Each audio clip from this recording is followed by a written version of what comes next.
Leadership teams who have transformed million-dollar businesses into billion-dollar businesses have not been typically led by one founder or CEO. They've been led by a pair, a dynamic duo like Hewlett and Packard. Today, Endo Pharmaceuticals has transformed into a billion-dollar business by becoming the leader in pain management. The new dynamic duo, Marianne McDonald and Carol Ammon, have a very unique story. Welcome, Marianne and Carol. Thank you. You know, when I look at management pairs like yourselves, I often find there's one outside-facing half of the pair and the other one's inside-facing, and you are complementary, but you are different. Who's inside, who's outside? I tend to be the outside person. I think some of the experiences that I had, let me back up, Marianne and I, for a long period of time, had very similar experiences, and that's when we really got to know each other and build that level of trust that is just unconditional. And then we went slightly in different paths, myself getting more marketing and sales experience, and Marianne getting more in the operational planning and distribution supply chain. And then it came together for us as we got to run a couple of businesses for DuPont. And so I think that I just naturally gravitated towards more of the outside from my marketing and sales experience, whereas Marianne had such a deeply rooted sense of the whole supply chain and operations of the business. Marianne and Carol, when people looked at you as a team, how did they describe you? Well, I think if I can take a stab at Carol here. Carol was the much more outgoing one. She could she had the personality that no matter where we went, she would always take the lead, because even though people didn't believe me that I was shy, I was the more shy one. And I would look at her and I said, how do you know how to talk to all these people? You have something to say to all of them. So she was mostly the more outgoing, and I was more of the backward person.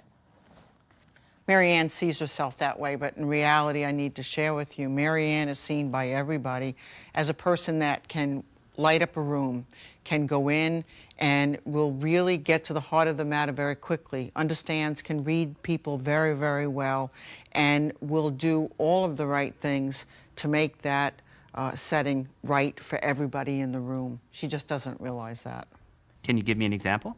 Well, sure. I think if you talk to a number of the different employees, Marianne will come across as being extremely tough on people.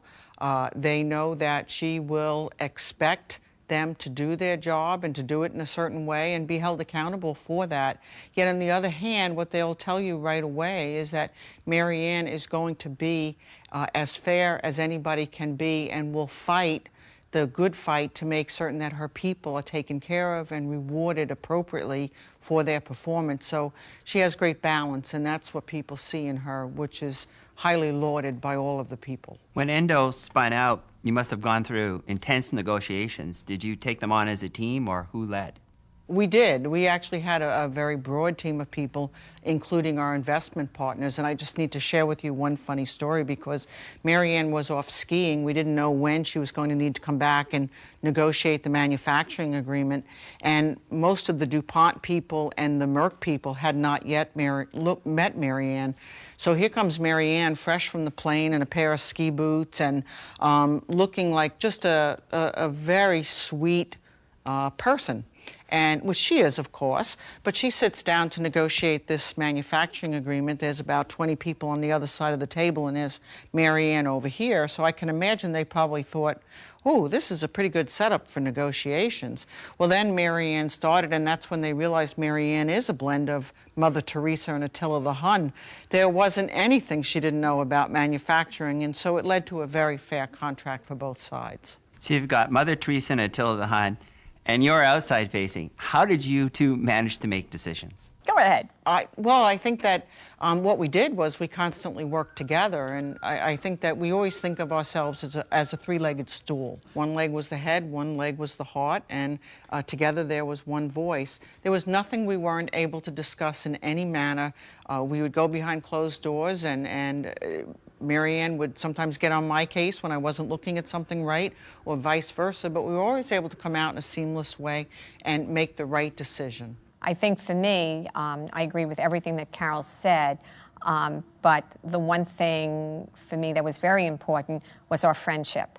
We knew each other so well. And for me, and I will tell you this story, it goes back to our days at DuPont.